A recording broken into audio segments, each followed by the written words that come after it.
السلام علیکم ورحمۃ اللہ وبرکاتہ مغفرات ہوا ہے میرے مسلمان بہنوں اور بھائیوں۔ میت کو غسل دینے کے لیے سب سے پہلے پانی کو بوائل کرنا ہے بیری کے پتے ڈال کر۔ اس سے یہ ہوگا کہ ذرا جھاگ بن جائے گی، اور اگر آپ صابن نہ بھی لگائیں گے تو وہ جھاگ صابن کا کام دے گی۔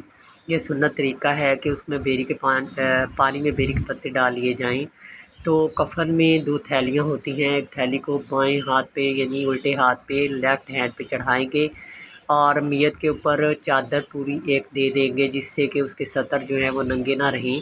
تو سب سے پہلے اس کو طہارت کروائی جائے گی، پھر پانی سے وضو کروایا جائے گا، یعنی ہاتھ دھوئے جائیں گے، منہ میں کلی کی طرح اشارتاً پانی دیا جائے گا یا روئی کی مدد سے، اور ناک میں ایسے ہی منہ دھویا جائے گا، پھر بازو کوہنیوں تک اور پاؤں دھوئے جائیں گے۔ پھر اس کے بعد یہ ہوگا کہ اگر آپ نے صابن استعمال کرنا ہے تو اس کو سار کے بال اور منہ گردن تک یعنی اچھی طرح سے صابن لگا کے دھو دیں، اور سب سے پہلے سار دھوئیں گے، پھر اس کے بعد دایاں حصہ جو ہے بازو سے لے کر پاؤں تک، اور پھر بایاں حصہ جو ہے اس پہ پانی ڈالیں گے۔ ایسے ہی دایاں حصے کو صابن لگا کے اچھی طرح دھو لیں گے، اور پھر بائیں کو، اور اسی طرح پھر سادہ پانی سے، اور پھر آخری پانی جو ہے اس میں کافور ڈال لیں، اور اس سے ایسے ہی پہلے دایاں حصہ دھوئیں گے اور پھر بایاں۔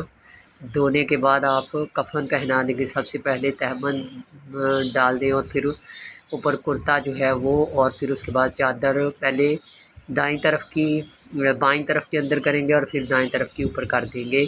یہ عمل ہے مردوں کو بھی غسل کروانے کا اور عورتوں کو بھی۔ اللہ تعالی ہمیں اپنے لیے یعنی ہماری اپنی ذات کے لیے اگلی زندگی میں عمل کی توفیق عطا فرمائے، آمین۔